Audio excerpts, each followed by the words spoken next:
Bonjour à tous, c'est Manu de Frandroid et j'ai eu l'occasion d'essayer la Switch, la future console de Nintendo qui va sortir en mars, ainsi qu'une partie de son line-up. Et franchement, j'ai pas vraiment été emballé.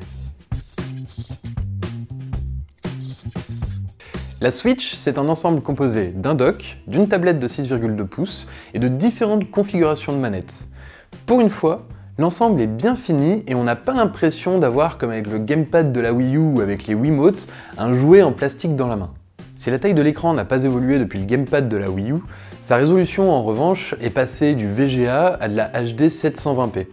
On pourrait se dire qu'avec moins de 240 pixels par pouce, la qualité n'est pas extra, mais une fois plongé dans un jeu, c'est loin d'être un problème. Ce qui est plus problématique en revanche, ce sont les chutes de framerate, le clipping ou l'aliasing que j'ai pu expérimenter sur Zelda.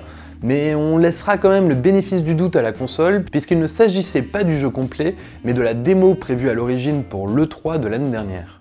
On regrettera également un certain retard graphique sur grand écran, mais ça, on commence à avoir l'habitude avec Nintendo et les fans inconditionnels ne seront pas trop regardants sur ce point.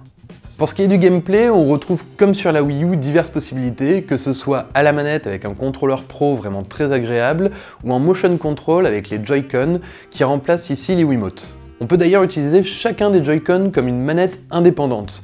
La prise en main n'est pas optimale tant ils sont petits, mais pour dépanner en déplacement, après tout, pourquoi pas.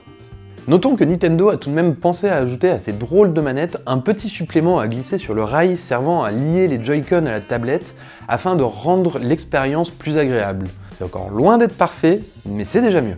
On pourrait également évoquer la vibration HD des Joy-Con qui est vraiment très impressionnante en pratique, mais qui risque de ne pas être exploitée à sa juste valeur. Du côté des jeux, le line-up est pour le moment assez rachitique. Mario Odyssey ne sera pas disponible avant la fin d'année, ARMS c'est rigolo 5 minutes mais ça reste un punch-out un peu plus évolué, Mario Kart 8 Deluxe n'est qu'une réédition un petit peu améliorée de la version Wii U, Indo Switch est une succession de mini-jeux au gameplay plutôt ingénieux mais vite lassant, et il ne reste au final que très peu de titres pour sauver la console et seul le Zelda semble présenter un réel intérêt.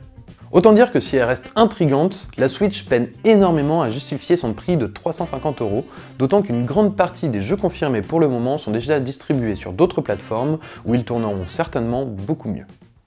Abonnez-vous à la chaîne YouTube de Frandroid et surtout, n'oubliez pas de cliquer sur la petite cloche qui vous permettra d'être averti dès que nous postons de nouvelles vidéos.